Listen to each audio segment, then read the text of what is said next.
Hi there, this is Eileen Fernandez Parker from Cultivating the Learning. Today's video tutorial is on creating a new Google account.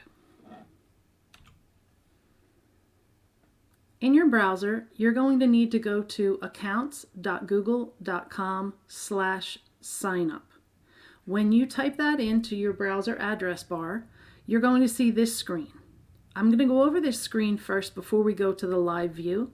You're going to have to create or type in your first and last names. And then if you want a Gmail account, you can just choose a username here. Now, because there are millions of people in the world and some people who have your same name, your first request might already be taken. So Google will offer you modifications like years after your name or something like that.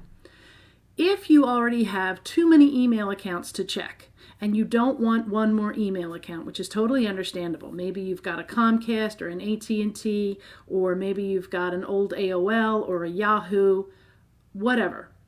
You can click on this link right here. Use my current email instead. So when I click on that, you're going to see in the next screen, it will take the @Gmail away, and I can create, instead of having an additional email account, I'm going to create just a Google Drive, which I liken to a garage. And so now I have this storage chamber and I have access to all of the Google apps inside. All right. So then you're going to have to create a password and confirm it. This eyeball will let you see what you've typed, because at first it's just all asterisks. And that can be hard. So Google requires that you have at a minimum of 8 digits. They need to be letters and numbers, so alphanumeric, and you have to use one of the symbols that is you're going to get with the shift and then any of the number keys at the top of your keyboard. All right, so let's move on. I'm going to click on here now.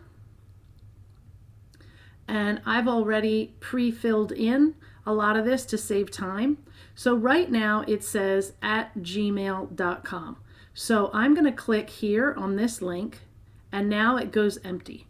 And the email that I'm going to use is one of my company emails.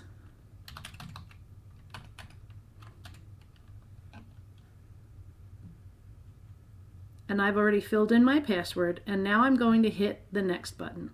When I hit the next button, it tells me that it's sending the a code to my email. This is the code that I want. And I'm going to hit verify. So now it asks me for a little bit more information. Now, you don't need to put your phone number in unless you plan on having your phone with you at all times, because you can use, if you forget your password, it will send you a text instead based on this phone number. So I like it because it protects me from other people who might have been looking over my shoulder at something I was doing. So I can put my phone number in there. I'm not going to do it just this once. You can put your birthday in here, and then you can put your gender. They tell you why they ask for it, and then you hit the next button and you're going to be all set.